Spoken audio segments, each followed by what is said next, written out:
what, folks, you see what I got this new one facing those people, but I got this one facing me, so I know who I am.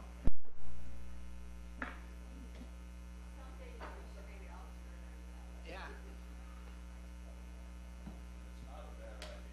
That's right. I think it's 9, right?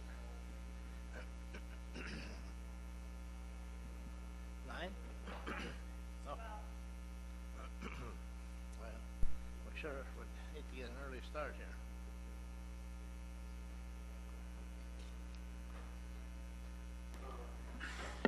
There we go, 9 o'clock. 9 o'clock. Good morning, ladies and gentlemen. It's Tuesday. It's Thursday, isn't it? Thursday, June 7th. And welcome to the weekly Cottington County Board of Commissioners meeting. We'll begin the meeting with the Pledge of Allegiance, and I would ask Bob Fox, would you lead us this morning in our pledge? Pledge allegiance to the flag of the United States of America and to the republic for which it stands, one nation, under God, indivisible, with liberty and justice for all. Thank you, Bob. Thanks, Bob. I always like to surprise people with that, so good way to start the morning. Thank you. A couple of housekeeping chores. If you do have one of these, and I suppose you do, a cell phone, please put it on silence or just turn it off. And if you do get a call that you need to take, please step out in the rotunda area and take the call so you don't disrupt those that are trying to conduct business or speak. Also, this meeting is being streamed live. Cameras are right there. And so if you address the board, you will be on being streamed. Just for your information, just for your heads up. Is there anyone in the audience today that would like to speak or approach the board during the open? That's not in reference to the ordinance amendment, but so for some other business, but just during the open time. If there is, we want to know that ahead of time so we can make certain that we allow time for that to happen. Okay, seeing none, with that... I'll make a motion to approve the agenda. We have a motion, Hatton, to approve the agenda, a second by Gable. Any discussion? Any discussion? Seeing no discussion, all in favor indicate by saying aye. Aye. Aye. Opposed, the same sign. Motion to approve the minutes of the May Move to 22nd approve meeting. as Second. emailed. Motion by Hatton, second by Van Dusen. Any discussion? Any discussion? Seeing no discussion, all in favor indicate by saying aye. Aye. Opposed, same sign. Number 4, canvass of votes for the 2018 primary election and action to approve. And Brenda is voluntold to read them. Yeah, Brenda, all I need to have you do is read the vote total at the bottom for each race. We're not going each individual precinct. What you're reading are the numbers that I put in to the state's website on election night. The copies that the rest of you have are a copy of what actually ran through the ballot counter, so they should match. So just go ahead and read the, announce the race, read the vote total for each candidate. All right. First one is United States Representative Neil Tapio, 1,235. Chantel Krebs, 929. Dusty Johnson, 1,828. Governor race, Marty Jackley, 1,577. Kristi Noem, 2,496. State Senator District 5, Lee Schoenbeck, 1,982. Byron Calise, 1,379. Sheriff Brad Howell, 2,686. Chad Stahl, 1,286. County Commissioner District 1, Carrie Jorgensen, 278. Lee Gable, 373. County Commissioner, District 3, Bill Tholfsen, 383. Myron Johnson, 432. Michael Christians, 109. On the constitutional amendment Y, yes, 3,778, no, 820. Okay, and that concludes the canvas. I will tell you, we had 4,905 ballots cast. Of that amount, 4,119 were Republican ballots, and 786 were nonpartisan ballots. Make a motion to approve We the have a motion by Hatton to approve the... canvas election I'll results. second that motion. And a second by Van Duzen. Any discussion? Any discussion? I would just take this time to thank all the voters for getting out. We had a very high percentage. What was the percentage? 30. If I just actually looked at the Republican turnout, which if I just look at the active voters, meaning voters who had voted at least once every 4 years, it was 51% for the Republican Party. If I throw in the inactive voters who are eligible to vote, it drops it down to about 49. Otherwise, I have not looked at the overall. I guess I did not look at the nonpartisan turnout. I was focused on, but I can get those numbers for you later. I know it's a pretty high percentage anyway. For a primary election, yes. Very, very good. Anything over 25% is good for a primary. And I think Cottington ranked, was it second in the state for early voting numbers? I think we did. Nope, third. Third. We had 1,000. Pennington, Minnehaha, and we were right behind Minnehaha for early votes. Yeah. 1,700 absentee. Yeah, votes. 17, yep. So, okay, we have a motion and a second, just need to vote. Any more discussion? All in favor indicate by saying aye. Aye. Opposed, same sign. Motion carries. All right, I'm going to pass around the canvas certificate. There's 3 of them. I'd like to have you each sign all 3 of them. 1 copy for me, 1 copy for the Secretary of State's office, and 1 copy for my peace of mind, just in case. And Mr. Chairman, that the overall is 29.95% of registered voters Okay. for all right. for For the overall, everybody. okay. Yeah, I'm just looking at the Secretary of State's website. Okay, all right. Yeah. And I'm not sure when they give you those numbers, I don't know if they're including the inactive or just the active. I guess I'm not sure how they, It says the total registered voter count is 16,377 in the county. I go look at that. Yeah. Thank you for bearing with us while we do that. This is something that we have to get done, so. And I'm stalling, Luke is supposed to be here. 9:30. That's fine. Yeah, it's not till 9:30 anyway, so Oh, so we'll, move on. oh, yeah, Say that, Wesley? 16,377 registered They voters. are not counting the inactive voters. They're just counting the active. And then there's, So, yeah, and then like you said, 4,905 ballots cast. correct. Yeah.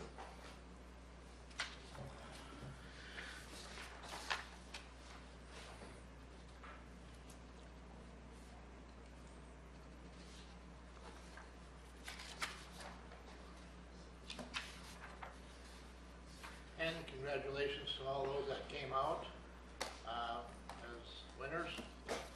Appreciate their service to the community.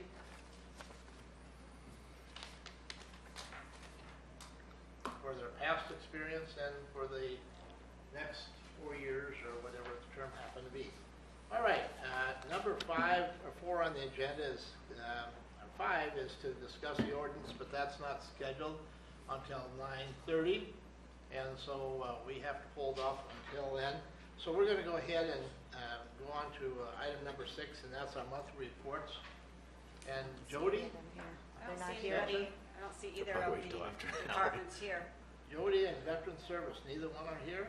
Did Nope. you hear anything from either of them? No, I did not. And They maybe might- they they might thought have since it was a Thursday that, Yeah.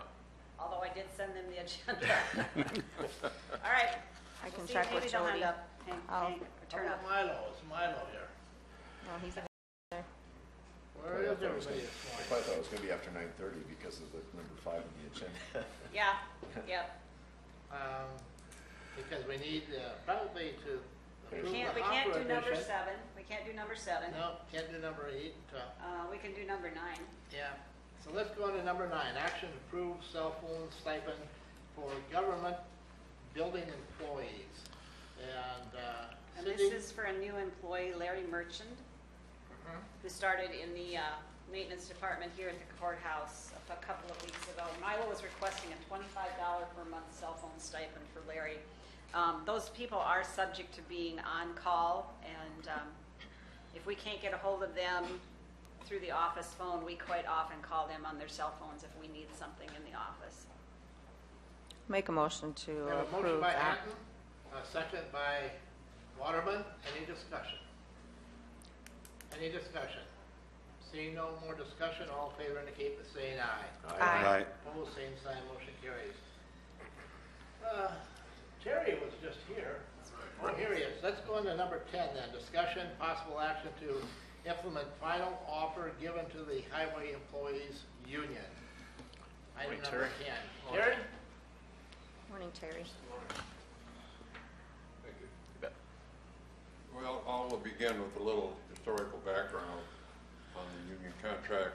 We began negotiating with the 3 union bargaining units with the county employees in August of last year. And through that process, we arrived at a final offer, which we gave to the correctional officers who are represented by the Teamsters, gave it to the deputy sheriffs who are represented by their own association, and we gave it to the highway union represented by AFSCME. The Teamsters union and the deputy union voted to accept our final offer. The highway department voted not to accept it and filed an impasse with the Department of Labor. Essentially, that is a mediation process trying to bring the two sides together. That process took up from January up until April. We had a mediation meeting with the Department of Labor, and then we had a fact-finding meeting with the Department of Labor, and the end result was we were unable to come to an agreement with the union at the Highway Department.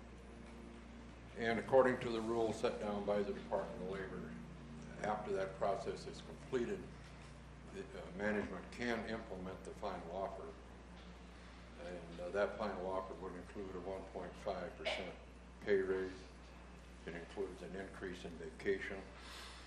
It includes an increase in the sick leave benefit. It includes an increase in the longevity payments to the employees.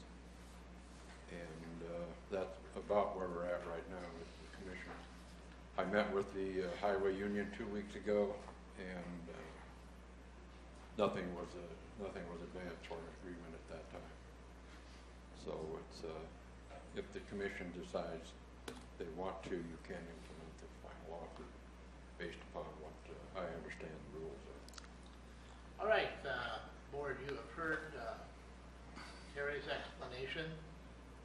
I would entertain a motion at this time. Make that motion. I have a motion by Hatton Second it. and a second by Gable.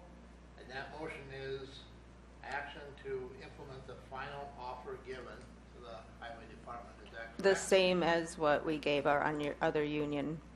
Yes, it would be the employees. same. Yes. And in our conversation with Cindy, we were talking about doing it effective June 1st for bookkeeping reasons. Is that still your Okay, so department's? I guess I need to know you're taking action to implement it, whether or not they accept it or not. Agree So to that it. means June 1st, we do change their salaries to what they would have been if they'd accepted it on January 1? Yes. Is that what we're talking? Yeah. Yes, except we're not paying back pay. Correct. not- We start. Yeah, we're But still that's my question is, Yeah. we are to adjust their wages how they would have been January 1 if they'd accepted from the beginning. Yes, All right, wages and then those other 3 benefits. okay. Effective June 1st. Mr. Chairman, would you mind just hitting the high points again of that? So it's 1.5% Right. pay We offered, raise. the commission offered a 1.5% pay raise. They offered an increase in the amount of vacation increase the sick leave benefit, and what that increase entails is when they retire, they get a higher payout Right. for accumulated sick leave. And then the commission also offered to increase their longevity program, which after 25 years, they continue to get more, a higher rate of pay, or a higher payout at the end of the year for longevity. Thank you. And just to make certain everybody understands, that's what was approved for the rest of the employees as well as the other two unions. Right. Right. Both the other two unions voted to accept it, and also our non-union employees receive the same benefit as of January 1st. So, in reality, we're treating everybody the same. Yes. Okay? We have a motion and a second on the floor. Any more discussion? Any other questions? Any more discussion? Seeing no other discussion, all in favor indicate by saying aye. Aye. Opposed, the same sign. Motion carries. All right. Thanks for your work on that, Terry. Thanks, Terry. Terry, you want action to issue a RFP for an HR labor contract negotiation service. You want to, Terry. we asked Terry at our last meeting to prepare a job description of what he does, and we give him plenty of time to do that so he can think about what he does. Anyway, he has given us an outline. You want to discuss that briefly? Terry. There's a mic. Well, there are two areas where I think that are important as far as doing my job, is experience in negotiating a labor contract, experience with what the rules are, what the regulations are, and trying to come to an agreement with the unions as to a final package. Second area of importance is dealing with human resource issues, specifically dealing with employee issues. As HR director, you're available to department heads to help them, if they wish, dealing with issues such as employee performance, different avenues of how to address employee performance issues.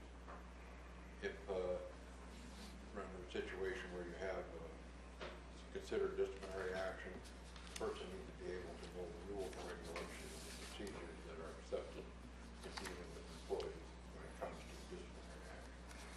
And working with the commission and any other duties in the commission may ask you to get involved in. I've done employee investigations, different things like that at the request of the commission. But the two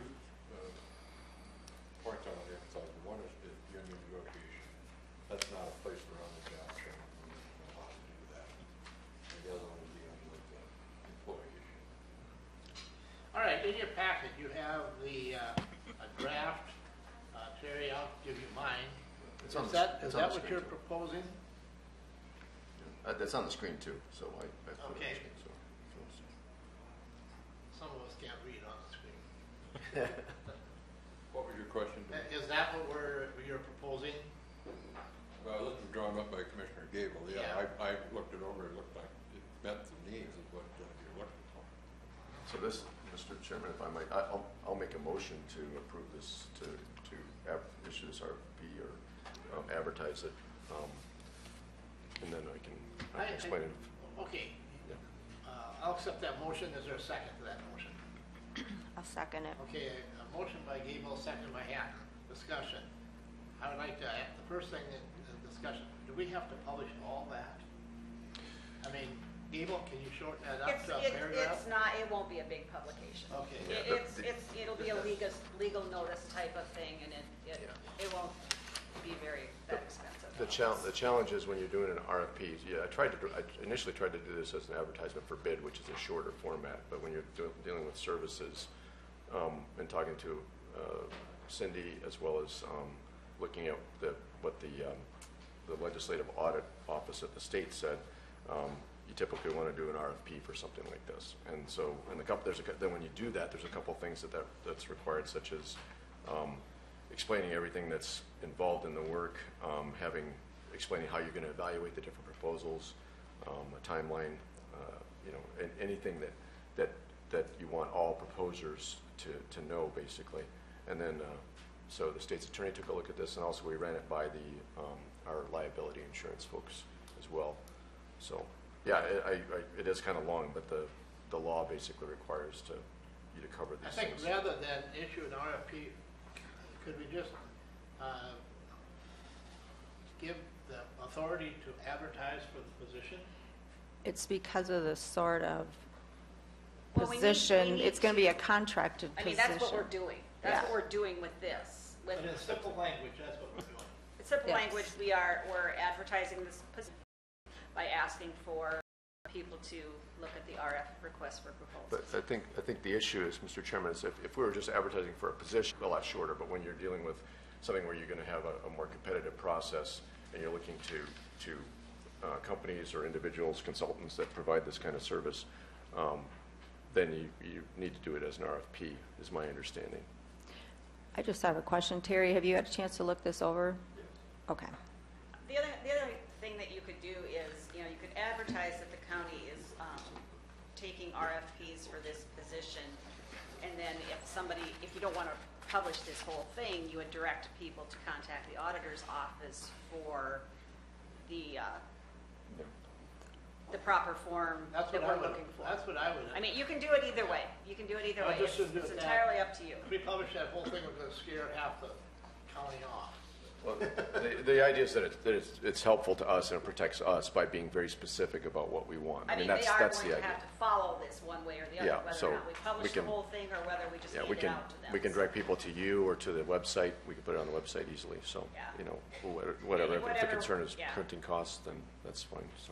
Basically, what we need to do right now is, and we do have action to publish a request for proposals. The format, you guys can decide on yourselves. All right? We have a motion and a second on the floor. Any more discussion? Anything else? Any more discussion? Seeing none, all in favor indicate by saying aye. Aye. Opposed, same sign, and the motion carries.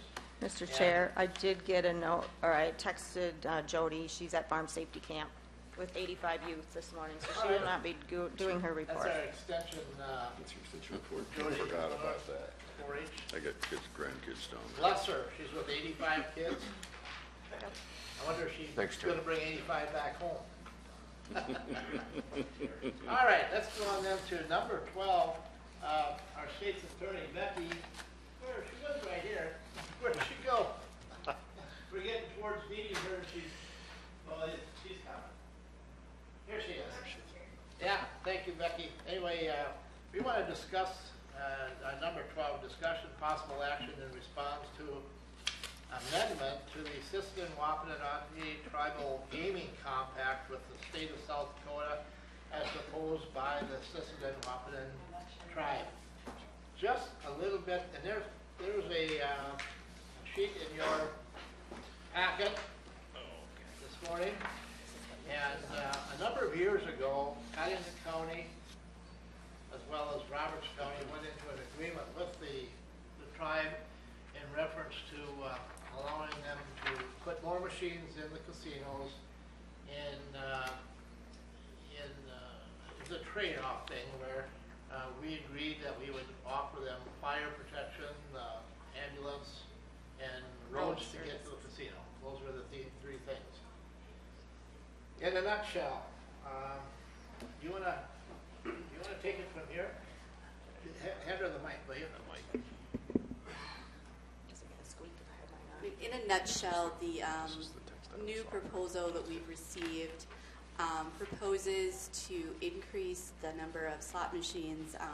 Under the current agreement, they were allowed to go up to 850 on a phase-in schedule, where here they're proposing that they can go up to 1,000. The current memorandum of understanding is being stricken, and they want to take the payments that the county would receive back to $112,500, which is actually the payment we received in 2013. So they want to increase their slots while taking our payments back significantly. level and our anticipated need to go up with services due to the number of slots. All right, just for your information, here's the original memorandum of understanding. And I started reading this several times, and the last several pages are all of the lined out area. I think we need to start the discussion by getting a motion on the floor. I'll entertain a motion to accept their proposal. Well, I always start the motion with on a positive, so is there a motion to do that? I'll make that motion. We have a motion by Van Duzen, second by Waterman. I'll now open it up for discussion. Discussion from anyone? Mr. Chairman, I kind of am a little bit disturbed by the fact that they want to increase slots and lower the payments, the government services payments. So I prepared some text of a letter that you might sign as chairman that suggests that they basically keep it at the same level. So if you look at the maximum amount, so if you're looking at paragraph 8.5 in their proposal, it talks about max of 850 slot machines, and the maximum government services contract would have been $400,000, and that's split between our county and Roberts County. Then that roughly works out to about $470 per slot machine. And so, but they're proposing a change of increasing the slots up to 1,000 while reducing the maximum annual government services payment to $200,000. So that's about that's $200 per slot machine. So they're talking about going, up on the slot machines and down on the government services payment. So I think it would be nice if we might want to say something about that we notice that. And so I would suggest that we use that $470 per slot machine to come up with figures, and then and amend what they suggest. So kind of amending what they suggest in paragraph 12.2. Yes. I think it is. Yep. There it is. And you can see there, so they had increments of, let me put what I have on the screen here. So I'm suggesting that maybe the person who made the motion might want to amend their motion to maybe offer this input to the governor's office. So essentially, you can see if you go toward the end of this, I don't know if people make that a little bit bigger. Excuse me a second. So what they're proposing, if the tribe operates 500 slot machines in a year, then the payment split between our county and Roberts would be $75,000. I'm suggesting if you apply a $470 per slot machine rate, then that should be about $235,000. And then for 750 slot machines, they're proposing in their amendment to take it down to $150,000, again split between our two counties. And then I'm suggesting that we keep it at the $470 per slot rate, and that would be $352,500 to be split between the two counties. And by the way, the split is we get 75% and Roberts County gets 25%. And we do, traditionally we've shared that with the city of Watertown some too, because they have law enforcement responsibilities as well. And then the last thing, taking it up to 1,000 slots, they're proposing $200,000 to be split between the two counties. And I'm suggesting that we might want to amend our motion to say, use that $470 per slot rate to take it to $470,000. And so in the previous agreement, before this amendment, their max payment was $400,000 for 850 slot machines. I didn't mean to do that. But Becky, can I ask the state's attorney a question? Don't you think they should vote on the motion to accept and either vote no or yes on it, and then have another motion? Okay. Is what I, Instead of it's clarifying my the motion. recommendation, yeah. Okay. that's fine. Amending Okay. the motion. So we can do some more discussion. Because actually, this happened to us a couple years ago, that they said their revenues weren't in, and so we did not get the increase We of did what- not, we did Yeah. not get the increase, correct. I think that people need to understand that, you know, this past year, they did not, we had the steps already, you know, set up. And last year, they notified us that they weren't gonna pay us that increase, that they didn't have enough revenues. And I tried very hard to find out if their revenues were decreased. Well, that's almost impossible. We to do. finally did get something from the Gaming Commission. Oh, we did? We did finally get something from the Gaming Commission confirming that their revenues were down. But initially, they just said, our revenues are down, we're not going to pay you. But we finally got some confirmation. Well, the point I is, thought I had shared it with you, my maybe. 2 cents worth here that, number one, they don't need more. It's kind of like a trucker. You know, he's losing his butt with one truck and he wants to buy another one. It's the same deal is what it is. You know, it doesn't make any sense. If they can't make the payments now, why do they want more machines? They need more people, more customers is what they need. There hasn't been a bus in there. In fact, buses just refuse to go there anymore because the service is poor, the machines don't pay, and it's just, it's not, I would not do anything. And I think we have held up our end of the deal. We have resurfaced Sioux Conifer Road completely from Highway 20 all the way out to the casino. I don't know how many miles that is. And then this year we're going to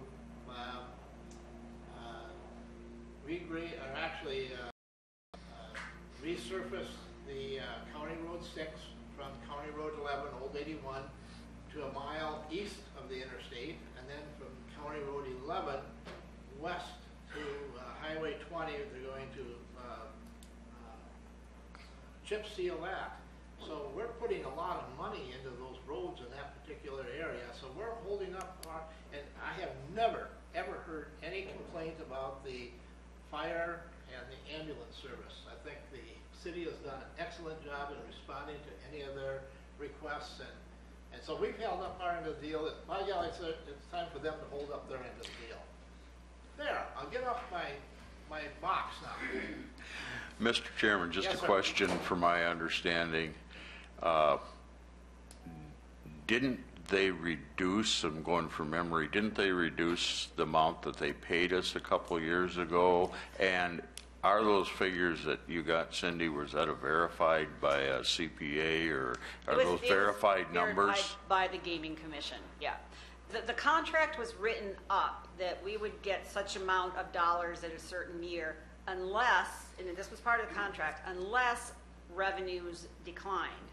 So that was in the contract that they would not, our payments would not go up if revenues declined.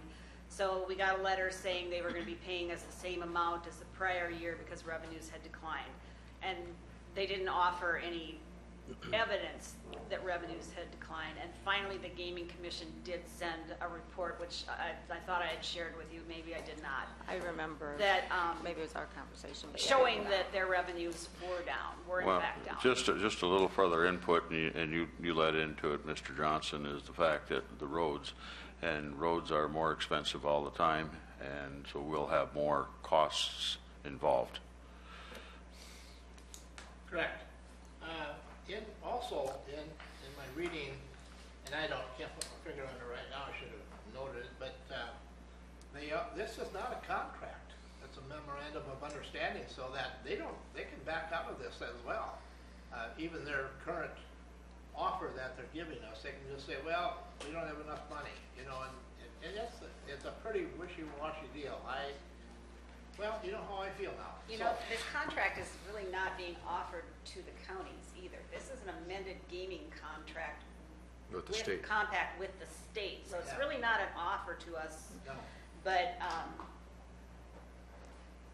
we just need to just put our input in. action that we do not agree with what's being offered Yep. is basically what we need to do right now. And then you can send a letter to Mr. Franken. One more question, Mr. Yes. Chairman.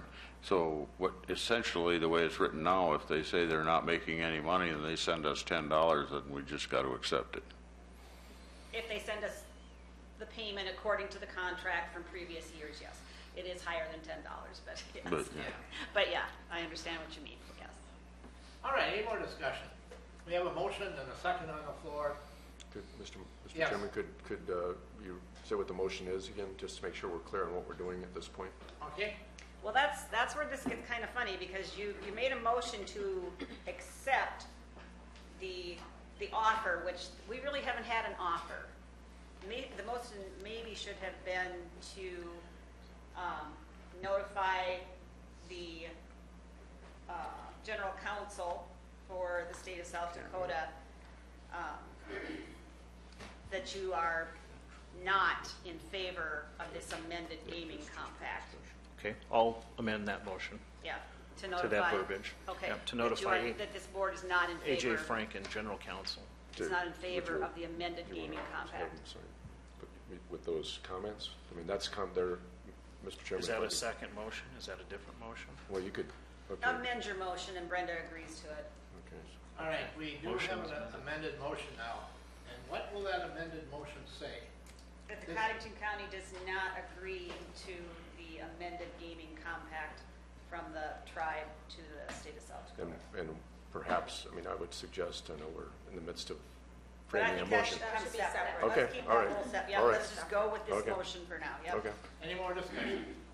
Any other discussion? Seeing none, all in favor indicate by saying aye. Aye. Aye. Opposed, the same sign. The motion carries. That was on the amendment. I should The clarify amended that. gaming compact. The amended gaming The compact. amendment Yeah. gaming contract. So that's all we need to do. And now you need to decide, they're basically asking you for input. So that's where this would come in Yeah, as input. So, Mr. Chairman, I would make the motion that we authorize the chairman to sign a letter with the input that I outlined on the screen Yep. earlier. That would be a Is that a That's right. motion? That's a Yes. motion. All right, I'll is there a second of that. I'll second I have that. a motion by Gable, a second by Hatton. Any discussion?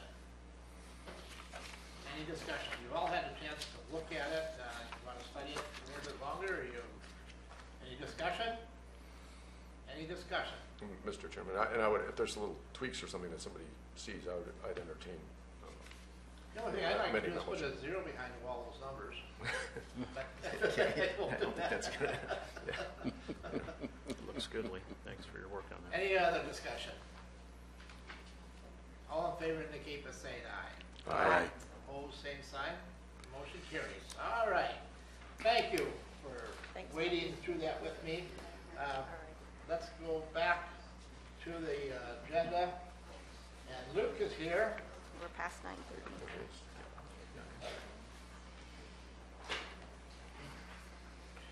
Morning, Luke. Good morning, Luke. Good morning.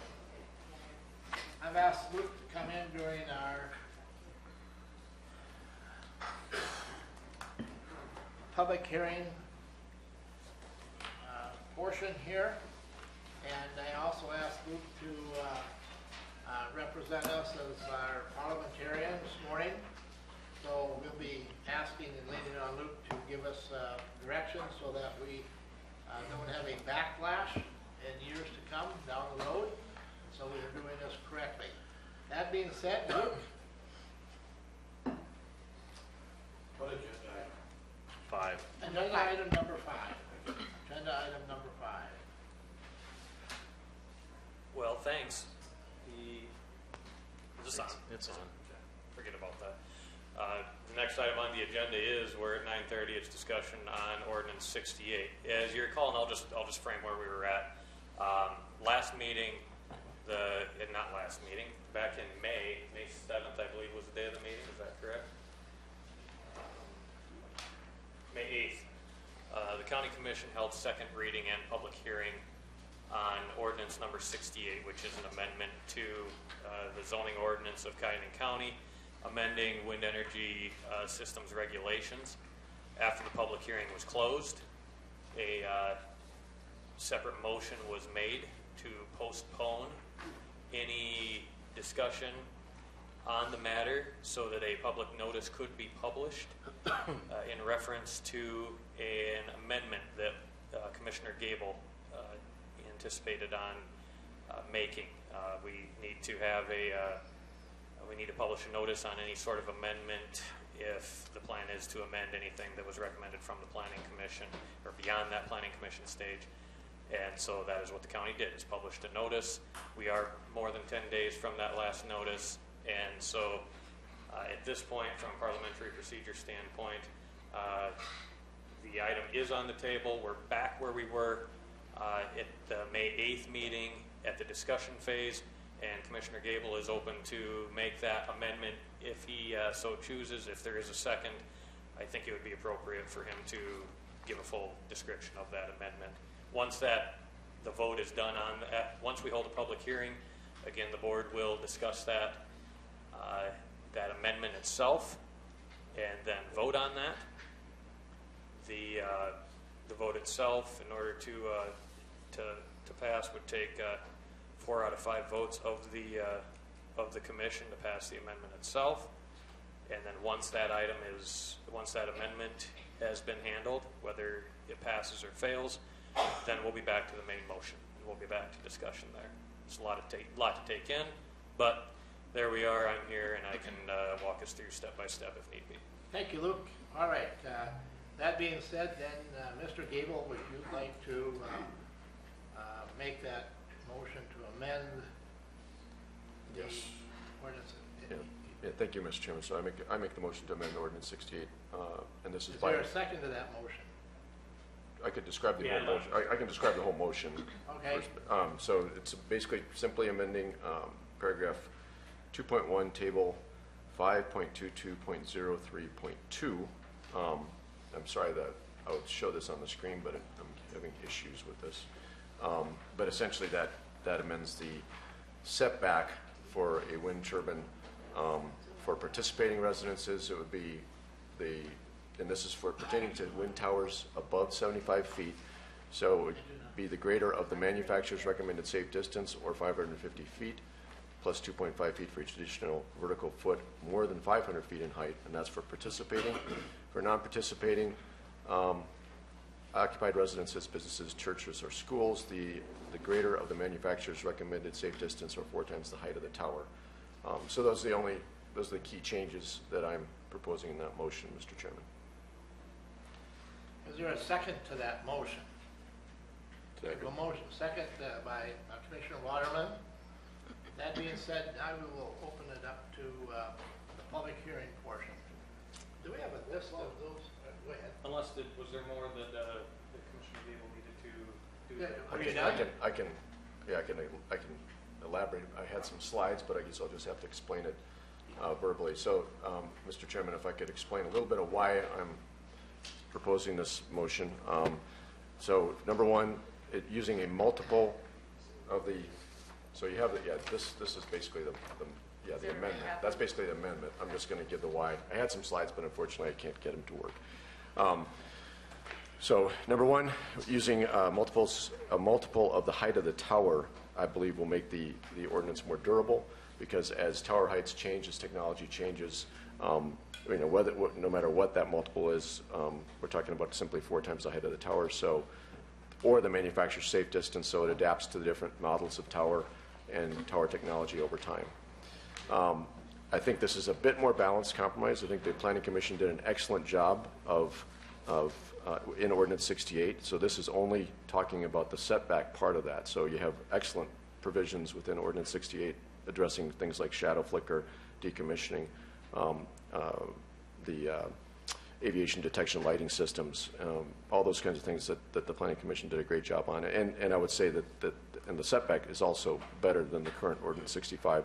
I'm suggesting that this might just be a better way to thread the needle, so a little bit more of a compromise that still allows for development, but protects that quiet enjoyment, and that's what we're called upon to do as county commissioners when we're dealing with zoning, is to balance those property rights between doing what you want to with your property, but also the quiet enjoyment of your neighbor. So, this is not like, we're not talking about a mile out or 2 miles out away from non-participants. And one other thing, I had a slide to show this, but I can't right now. Keep in mind that the current Ordinance 65 and Ordinance 68 in its current draft carries over a property line provision, or a noise provision that works from the property line, not from a structure. And so that's going to often increase the setback anyway by, I'm told it's probably going to be about 200 to 300 feet in most cases from a property line. So that's going to be another thing that's probably I just want to highlight the fact that this is not a huge thing. This is, I think, just a finer honing of the compromise between the two sides of the argument. And then again, I want to emphasize that we're not talking about changing the waiver provisions so that participants and non-participants can agree to waivers to be closer within, to basically to come in closer to a structure than specified in the amendment that I'm suggesting. Lastly, I'd like to say that since wind energy systems are new to Cottington County, this just takes a bit more of a cautious approach, and in the future it's going to be easier to decrease a setback than to increase it. A couple of things just to give you some ideas, and if, say for example, Wrap her up, will you? okay, all right, Mr. Chairman, I'm done. Is that good? Yeah, that's it. Yeah. All right. Yeah. All right, before I open it up to the public for discussion, a few ground rules that I want to set up here. And if you were here for our last public hearing, you'll understand. First off, as with the last meeting, Luke will be right here to set us straight so we don't wander off. And when I mean wander off, this public hearing is on the amendment only. So don't come up here and approach us about flicker or noise or whatever. This is on that amendment that you just heard that was made here and the discussion therein. If you wander off, we will rule you and ask you to be dismissed, and that'll be the end of it. I don't think we have a 5-minute limit. You can say a lot in 5 minutes if you've got your thoughts organized, so 5 minutes is what your limit will be. If you want to give testimony, but you're actually just going to start repeating what the person in front of you said, come on up and say, I agree with what was just said, and sit down. You understand? So we move this thing along. Is that enough instruction, Luke? Yeah, I think so. All right. That being said, who would like to approach the board with some discussion? While folks are thinking about who's going to come up, I'll just point out, I suppose we should formally open the public hearing. Okay. Oh, yeah. Okay. Entertain a motion to open a public hearing, and that is by I'll make that motion. Van Dusen, second by Second it. Patton. All in favor indicate by saying aye. Aye. Aye. Opposed, same sign. Motion carries. The public portion of this is now open. And while people are fighting over who gets to come up here first, I'll point out I did receive some postcards directly to my office about some, actually to me today about some support or in reference to wind regulations or just wind in general. I'm really not going to specify the number or anything about them, given what you had just pointed out, Commissioner, because many of them were general in nature, except for one by Rose Steen that said that she was in favor of the ordinance that has been recommended by the Planning Commission. All right. Who's next? Don't be shy. Come on up. Come on up. Come on up. Come on up. When you come up, we'd ask that you introduce yourself, who you are, and your address. Where do you live? Be sure and speak into the microphone loud and clearly, please. And your hair is slicked back nice, so you look good on camera. So you're good. Give me a moment here to just kind of get myself straightened out. I'm not used to speaking in front of a group like this. Okay. That's fine. Okay, my name is Dennis Garvey. I live in Sheridan Township, Cottington County. And I am here to request that Commissioner Hanton and Commissioner Johnson please reconsider and reverse their previously stated position on Commissioner Gable's proposed amendment of the ordinance. My points for requesting your support of the and approval of Mr. Gable's proposed amendment are number one, for non-participating landowners, basing the setback on 4 times the tower height, not a fixed number, will make this a more durable ordinance, as Mr. Gable pointed out. And this would not need to be revisited as technological changes may increase the height of towers in the future. Number two, The incorporation of the manufacturer's safe distance will ensure that this will not be infringed on and potentially create issues or liabilities. As an example, the current ordinance setback is 1,500 feet. And if perchance the manufacturer's safe distance is 1,640 feet, then someone can argue that a tower placed within the ordinance allowed setback is unsafe. Providing an extra 500 feet setback to the current draft based on a 500-foot high tower is a small but appropriate increase in setback for the non-participating landowners who will be imposed on, and this will not jeopardize the viability of future wind energy system projects. Number 4 here, moving from 1,500 foot to 2,000 foot on a 500-foot tower reduces the angle or the perspective from the non-participating landowner by 4.4 degrees.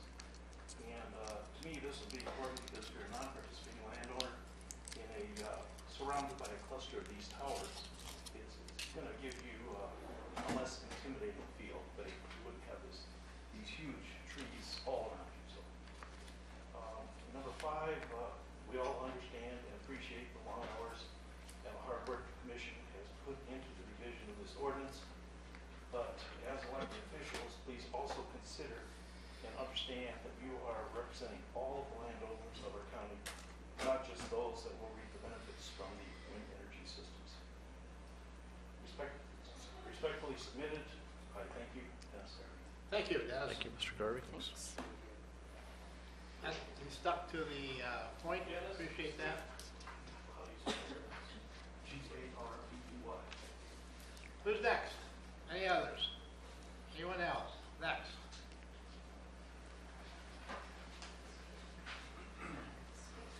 Good morning. Sure.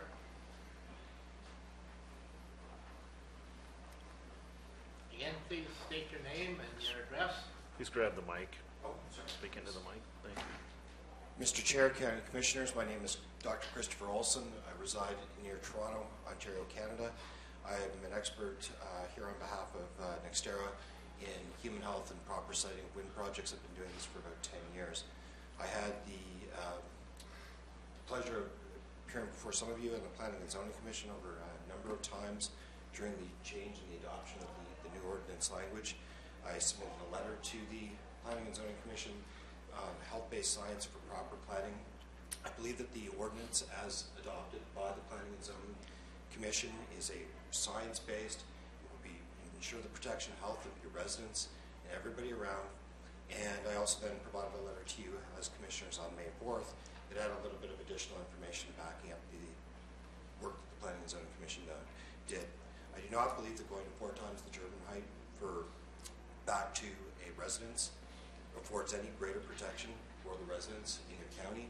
In fact, what it simply having the 50 decibels to the property line ensures the protection for the enjoyment and use of property as well as their home, and ensure that they're going to be able to get a good night's sleep. That's the biggest thing we're trying to protect against when we're looking at these type of ordinances. It's a sound-based ordinance that will ensure that people will be able to get a good night's sleep and enjoy the use of their property. That having that property line boundary of 50 decibels is amongst, if not the most stringent, already set up in the state, as well as in neighboring states and counties and neighboring states that have gone through the same condition. By going to 4 times the height, it will potentially create further challenges to the developers, and it makes planning projects a little bit more difficult for them, but at the same time, it doesn't afford any additional health-based measures. With the two, in the ordinance, the way the Planning and Zoning did put it together, and having been at the meetings and commissioners who were there, and those of you who attended, there is a additional setback height distance in the ordinance already as proposed in Ordinance 68. And that is an additional 2.5 times for every foot over the 500 feet. And I do believe that's appropriate because, you know, as the towers get bigger. But the one thing that I would caution the Commission, as the towers are getting bigger, it does not mean they're getting louder. And by setting that property line sound level, that's an appropriate way to also, as towers are getting bigger, making sure that they're set back from people's homes and their property lines using that 50 decibel sound. So I respectfully submit that I would recommend that you do not adopt the amended motion. Okay, thank you. Dr. Olson? Appreciate that. Any again, he stuck to the amendment. Anyone else? Next?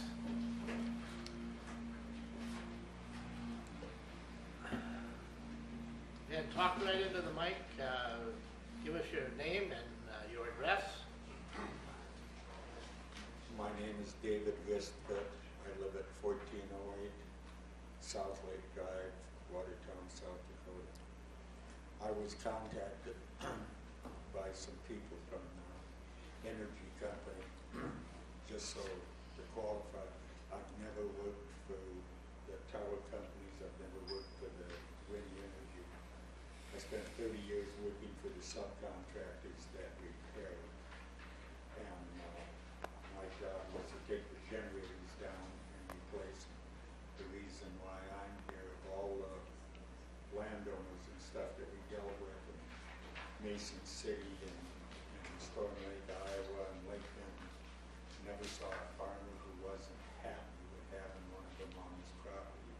And I remember joking one time when the generator was running before he shut it down, the farmer said to me, he says, you know what that noise is? And I said, no, what? He says, money. And he just smiled. And all the generators we repaired, even ones that had caught on fire, I never had known of anybody that ever got hurt, anybody that ever had a problem with being around. And they're good paying jobs. We get you back to the amendment. Yeah, and I was called to just say my opinion of what wind generators do for the community, and I've never heard anything negative. Thank you for your opinion. You bet.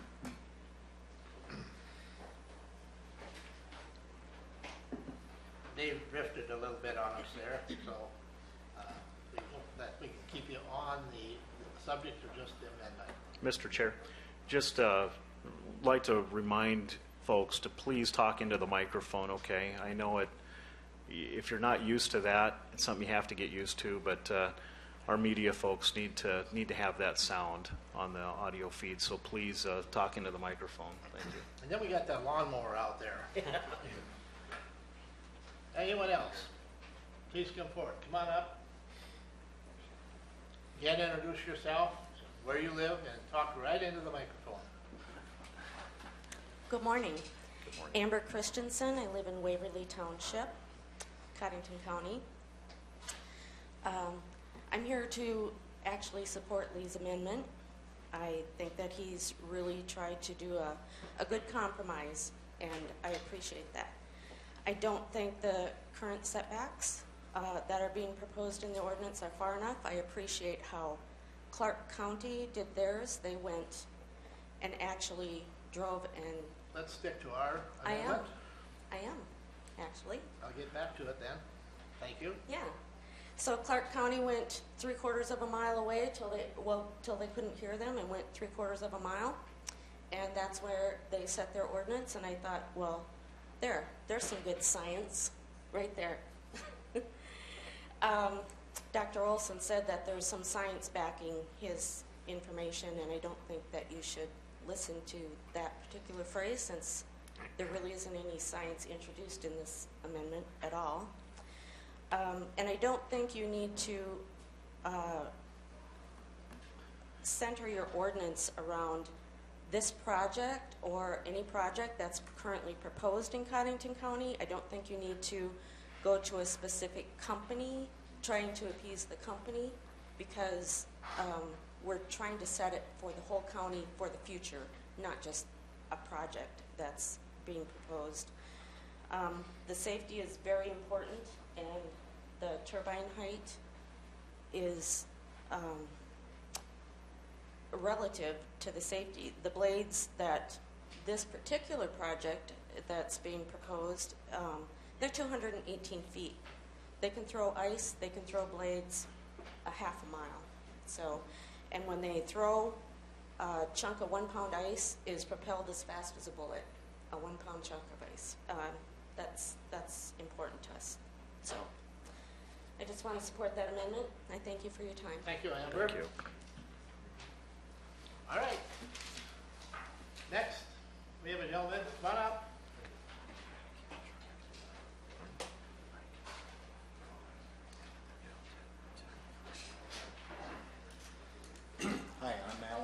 Strandberg, South Dakota, and I'm also in support of the amendment. I just think it makes a lot more sense to have it, relative to the height of the turbines instead of just a set amount, no matter how tall they are. And I've witnessed the ice storms and things, so I can see what can happen. I'm all about the safety of these things, so that's about all I got to say. All right, thank you. Next. You have a gentleman here. Introduce yourself. Good morning, everybody. I'm Tyler Wilhelm with NextEra. Over a period of months, we've continued the discussion on proposed setbacks and changes to the current ordinance here. When the initial recommendation was made by the Planning and Zoning Commission to increase the setbacks to 1,500 feet and 1 mile from municipal boundaries, we knew that would be challenging for us. It was something that we accepted, publicly supported, and worked extremely hard to comply with. We are now at the point, and at that time, let me mention that the projects were at a stage in an advanced stage process where we were in the position to file in compliance with Ordinance 65. It was our intention to continue to work in good faith and hear concerns from the constituents and answer questions to work towards something that we could mutually achieve. As I said, it was challenging. We were in the position to file, and we sat through this. And to also note, we did also witness another wind company in the area file an application underneath Ordinance 65 that went through the process with minimal interveners, and from my understanding, received unanimous approval. So here we are today, considering a 4 times the turbine height setback. Given the amount of work and time and where we are in the process with these projects being signed to customers and have been marketed and have a COD timeline, the 4 times the turbine height setback would require rework and restudies, and that would affect the project timeline that it could not support, and actually creates a lot of uncertainty for the success of the projects. Require additional land acquisition outside of Cottington County, shifting turbines outside of Cottington County. On behalf of the company, we support the recommendation made by the Zoning and Planning Commission. We believe it was a step in the right direction. It further ensures the safety and it increases the setback from non-participating residents.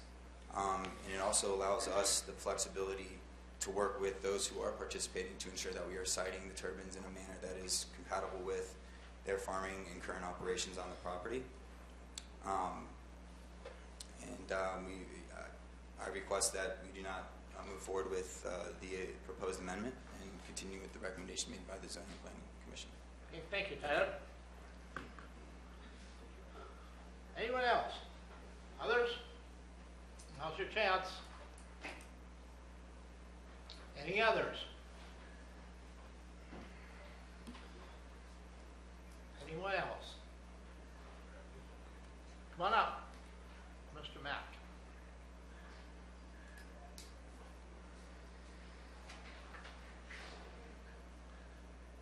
Hello there. This is Anton Mack, and I got some land in the area, so that's kind of what it concerns me. But the only thing is what I was thinking, and I don't know why the situation. I can see how the people want to protect the people that live there, but what does it? Where is the problem? Say you're over on this county line, where that affects the person that comes in there in the spring and in the fall, and he's done. I don't know where the problem is, where it has to be so far away from a county line. I mean, that's just my question, is just where does it concern him as much as it does the person that may live within the vicinity? I mean, because if you put a setback here and put a setback here, if a guy has a quarter of land, there's not a spot in that quarter of land that they can even put a tower probably. Okay.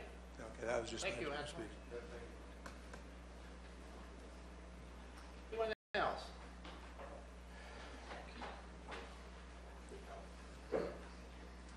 I just want to address while you're coming up, Roger. the question, he asked about how the setback addresses the county line. There is no difference within the proposed amendment by Commissioner Gable. I could address this during board discussion, but I will now. There is a setback from towns, and that's probably what the main thing that's being referenced here. And what that is, for everyone's knowledge, those who weren't at those meetings, was that the land use plan is more supportive of residential development in municipalities, tries to encourage growth in the municipalities, and by that instance, that's where the Planning Commission recommended a greater setback in those areas versus in the rurally agriculturally zoned property. So just want to clear that up. There is nothing as far as different counties in our ordinance. Come on, Roger. Good morning, Mr. Chairman. First of all, Roger Solom, 1333 Mayfair Drive, Watertown. And Mr. Chair, I have no intention of being gavelled down for using all of my 5 minutes here, like has happened to me in the legislature. Yes, I'm certain you are. No, I'm an instructor in the energy program at Lake Area Technical Institute, and I'm just here to offer my Me Too to the opposition of the Gable Amendment, and I would hope the Commission would not approve the amendment, but go ahead and approve the proposal offered by the Planning Commission. Thank you, Roger. Any others? Thank you, Roger. Any others? We have another one. We have, we'll take the Karen. Karen Casperson, 17257 460 Avenue. I am in opposition to Gable's amendment. I feel the initial proposals were the correct setback for the distance, and I feel that if we're going to get any wind development, we need to accept the original one, not the new amendment. Thank you, Karen. Now we have another gentleman. Come on up.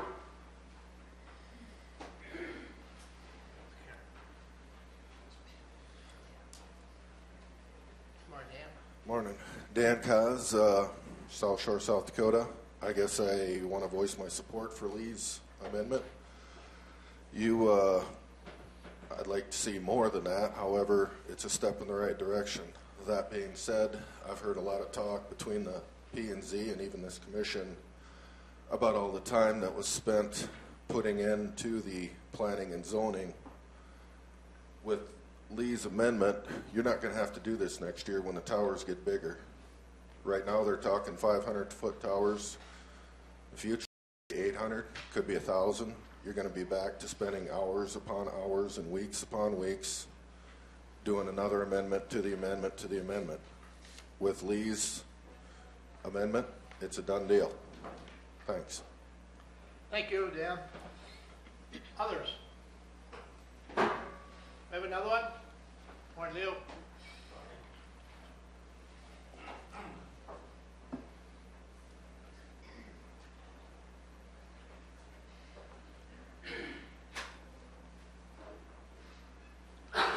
I'm Leo Canas. I own land right in the heart of this planning, and it affects me quite a bit, the setbacks. And I've been with wind energy for a long time, since the start, basically. This is finally coming. Now we've run into a snag. So I support the planning and zoning, what they came up with originally.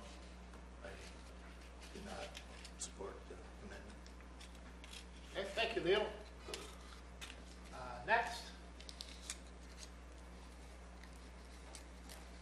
I hope you don't feel offended when I know most of these people here, they're my neighbors, and when I address them by their first name, it's just a habit.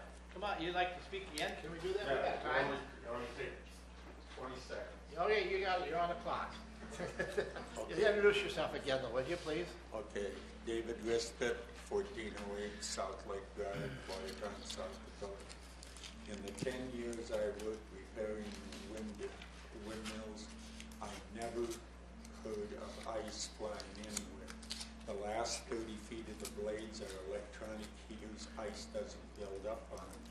And gravity overrides centrifugal force. If a blade does break, it doesn't go very far. And they've never hurt anybody, to my knowledge. Thank you. I know gravity's worked on me. Sure has affected my centrifugal force, that's for sure. Next. Anyone else? Now's your chance.